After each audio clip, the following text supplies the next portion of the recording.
មានរសជាតិខ្លាយបងប្អូនតោះទៅកាត់គ្រឿងជាមួយគ្នាយើងបានស្លឹកគ្រៃហើយតោះយើងទៅបាច់ស្លឹកក្រូចម្ដង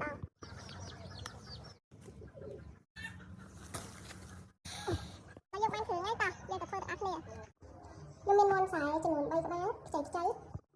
ហើយនេះគឺជាគ្រឿងរបស់យើងបងបាក់កាត់ជាឆ្លាតហើយថាហេតុអីបានជាមាន់អាំងតែមានទឹកដូងដោយសារតែខ្ញុំត្រូវការយកមាន់នេះទៅអប់ជាមួយនឹងទឹកដូងឲ្យវាឆ្អិនលក្ខណៈ 50% សិនដើម្បីនៅពេលដែលយើងអាំងទៅធ្វើឲ្យវាឆាប់ឆ្អិនហើយយើងអត់ត្រូវការចំណាយពេលយូរបើមិនយើងចំណាយពេលយូរនៅលើភ្លើងធ្វើឲ្យសាច់មាន់របស់យើងនឹងវាឆ្អិនពេកវាខ្សោះចឹងអត់ជាតិទេចឹងជាដំបូងយើងត្រូវការប្រឡាក់មាន់របស់យើងសិន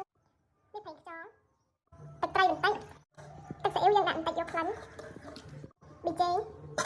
ស្ករយើងដាក់បន្តិចទេបងប្អូនដោយសារតែវាមានជាតិផ្អែមពីទឹកដូងទៀតណាអំបិលហើយយើងត្រូវការប្រើប្រេងឆាបន្តិចដែរដើម្បីឲ្យសាច់យើងទន់ពេលដែលយើងអាំងទៅចឹងគឺរបស់យើងមានស្លឹកគ្រៃស្លឹកក្រូចរំដេងហើយនឹងមើលខ្ទឹមយើងដាក់ចូលទៅច្របល់មួយគ្នាឥឡូវមាន់របស់យើងបានប្រឡាក់រួចរាល់ហើយដូច្នេះយើងយកវាទៅដាក់លើភ្លើងហើយអប់វាជាមួយនឹងទឹកដូងយើងដាក់វាឲ្យចេញទឹកបន្តិចសិនបន្ទាប់មកចាំយើងចាក់ទឹកដូងចូល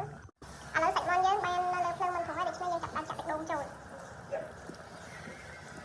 ចាំសាច់មាន់យើងមកធ្វើទឹកគ្រឿងសម្រាប់លាប